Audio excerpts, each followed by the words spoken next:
Who's that picture of, Mother? That is, what's her name? Zorah Weaver? Zorah Weaver, the one for whom I was named. And she arrived on the day that I came into the world on the train, and they were all looking for her to come. And yet they were waiting for me to be born. And so she came first on the train, and I was late. Do you want to read to us what Grandma Horn wrote under that picture? But Read to us what Grandma Horn wrote under that picture right here. If you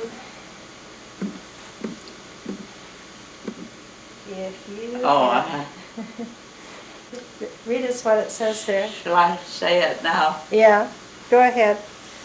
If you had smiled instead of yawning, my dear, you might have had a lovely, modern Madonna and child picture. That's good.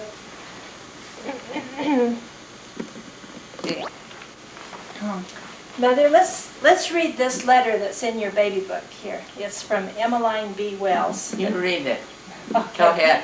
It's dated September 26, 1906, and it has her initials on E.B.W. at the top. And here's her signature, Emmeline. It says Aunt Emmeline is how it's signed at the bottom. But after she wrote the letter to Grandma, then she has a little bit she added on. And she says, my anxiety for Zorah is not a, what did we decide that was? Is not a pretense, I can assure you, even though you may think so. I sometimes have presentiments, or you may call them prophetic. Either will do. And I felt and still feel there is a great destiny, an uncommon future for her. And you have doubtless heard me say that the women of Zion in the future will be greater in many ways of development and achievement than those of the past. So that's part of your baby book. You put that in your bag. We'll keep it right here. You better not put it in my Emmeline B. Wells always looked very precise and trim, and everybody admired her looks, and she was very decisive in her remarks. And Mother had several trips like to Oregon and so forth for the Relief Society, where they went together. And sometimes they took me, and I think I was a nuisance, but she seemed to enjoy me. And so we got along just fine. I thought she loved me. Mother, what do you remember about Emmeline B. Wells on these trips, these Relief Society trips, like going to Oregon and so forth? I think she was a very precise speaker, and presented things beautifully, and always dressed immaculately. And Mother and she and Mother got along so well together, and I think I probably interfered a great deal as they were talking, but they were always very gracious and considerate of me. And so, of course, I loved her very much.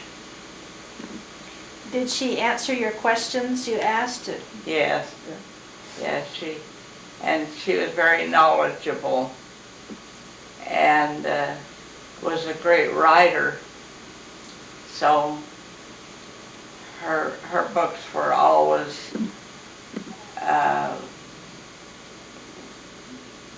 the bestsellers in the bookstore. That's interesting. Okay, tell us about Mary Teasdale. Mary Teasdale lived in a apartment with her sister and her husband, about 2 blocks north of the Temple Block and a block east. And her home overlooked City Creek Canyon. And with Mother's help, she went to Europe twice and studied art. And so she was very close always to Mother. But I can remember going up with Mother, seeing her pictures in her apartments there where she worked. And she was always very ambitious. But Mother helped her a great deal by getting the church to send her to Europe. And so these two pictures in here are by Mary Teasel, and they're very special. Those are the pictures of your mother and father. The portraits? No, the flowers. Oh, the flowers. Uh-huh. I see. Now, who did these portraits of your mother and father on the wall? Oh, they were done by Lee Green Richards. And I think Father died before he had quite finished.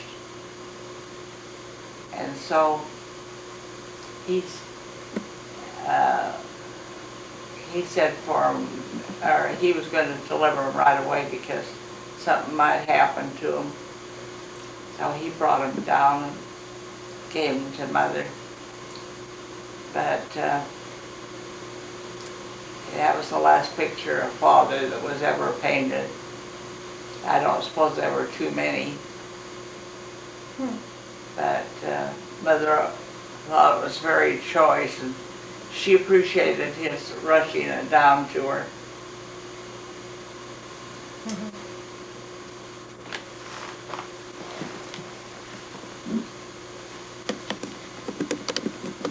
Mother, Lee Green Richards did this portrait of you and my brother Joe. What was he like, Lee Green Richards? Well, Lee Green Richards had a great love for painting, and he was fond of my mother. So they often had conferences together, and Mother bought some paintings from him, and he gave her some. And one was a picture of Joseph and his mother.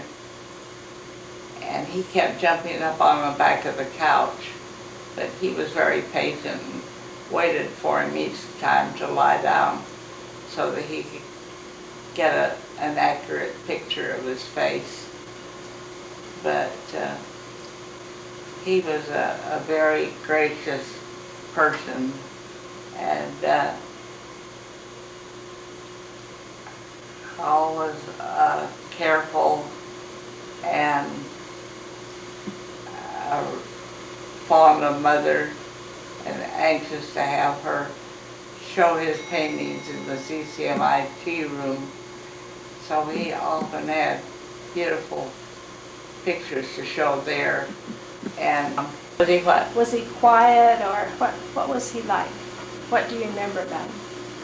I can't remember exactly. He always seemed to me rather an old man. And he may not have been very old because I was just a child. But anything that Mother wanted to have painted, he was always willing to try it. So he had a lot of experiences, and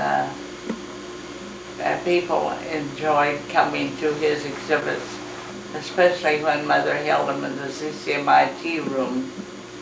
She often had his exhibits there, and people would come and have lunch so that they could see the paintings and maybe buy one or two.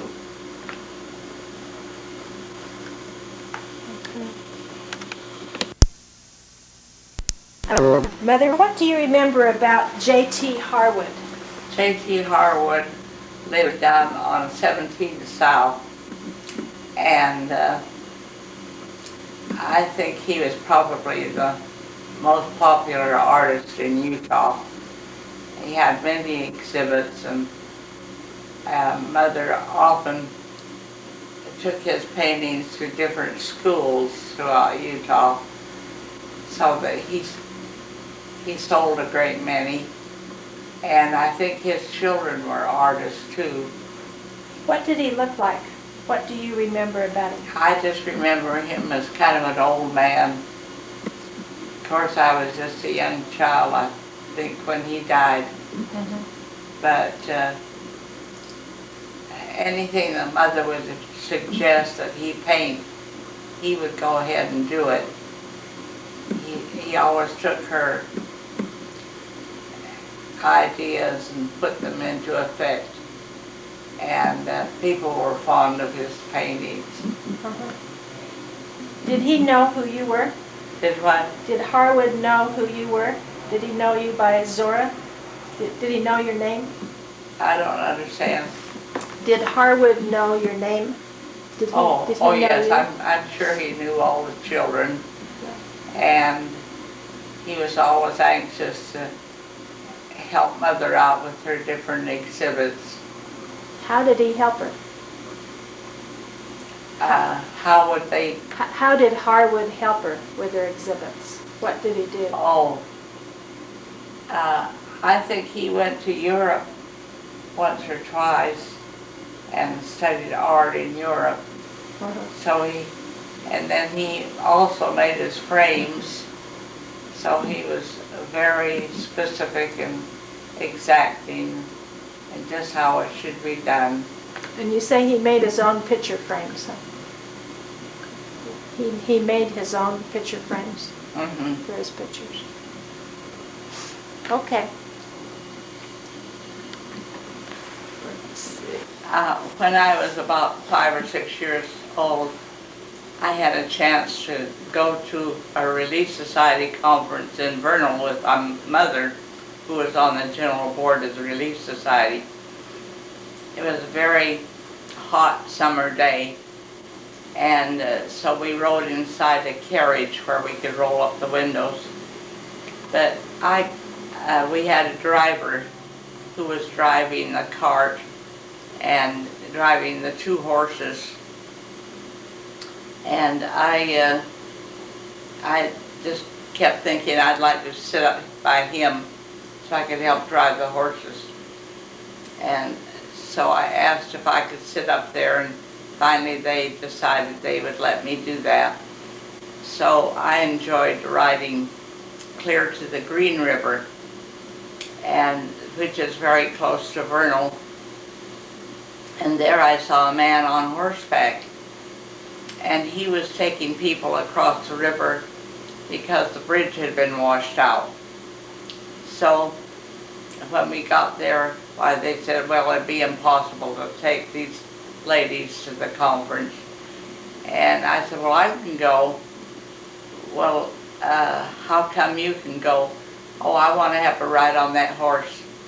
So they put me on the horse by the man, and I thought that was so delightful. We went across the river.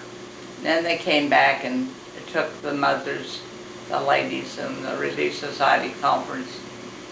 And when they got across, I said, oh, let me go back and do it again. I enjoyed that so much. Oh, no, we can't do that. We can only have one ride. Oh, I would love to have another ride. Well, I only got one ride out of it, but we went to the conference, and there were loads of people there. In fact, there were 2 rows of people on the stand. And when it came time for the mothers to give their talks, my mother stood up and politely said that my daughter came with her and that she enjoyed the trip across the river. And then when she began giving her talk, I went around to all the people who were on the stand and shook hands with each one. And if they wouldn't do it right while I was there, I stood there until they shake my hand. When I finally got to my mother, she grabbed me up and put me on the speaker stand, and so that was the end of my wandering around. Put you on the pulpit, didn't they? Huh? Put you on the pulpit. So I Put you on the pulpit, yes, not the speaker stand. on the pulpit. What did I say? The speaker stand. Anyway, I sat up there the whole time Mother finished her talk, and everyone was delighted and clapped for us. But the highlight of that trip for me was to go across the river on that horse with that horseback rider.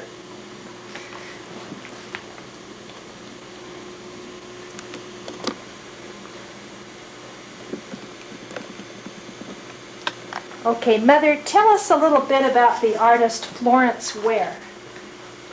Oh, Florence Ware was a very artistic person, and she lived with her mother and father on First Avenue and U Street. And they had a beautiful backyard with all kinds of trees, and she used to like to go out there and paint a picture and include some of these wonderful trees that were growing in her yard. So I was up there with her mother one day when she was painting, and it was just glorious. She was sitting out there enjoying painting everything she could see, all the beautiful green shrubbery, and Mother loved her paintings because they were very saleable. People wanted to have a copy of them. So it was a real joy to watch her do her painting there.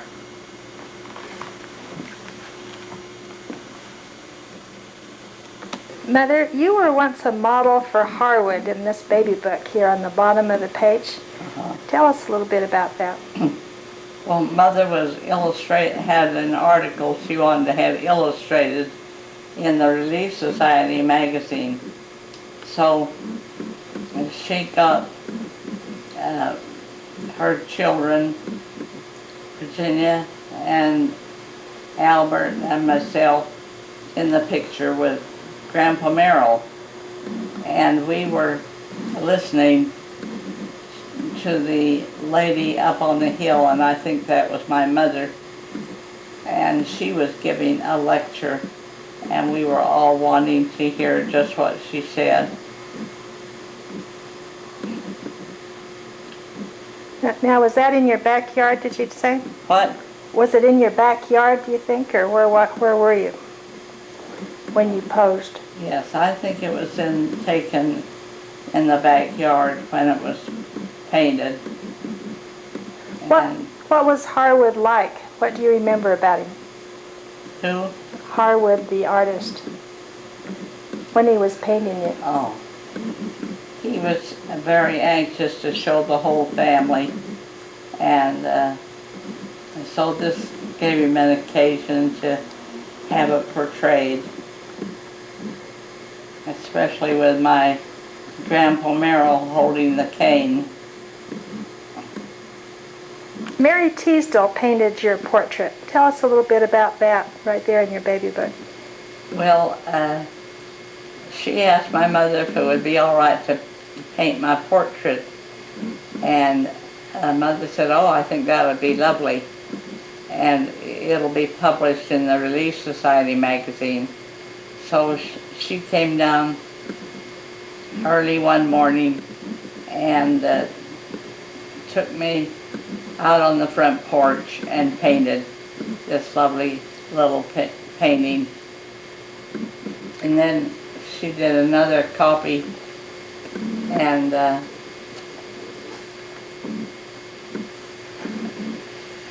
she said that she couldn't decide which was the better one, but to keep them both because we would like to enjoy them and use them.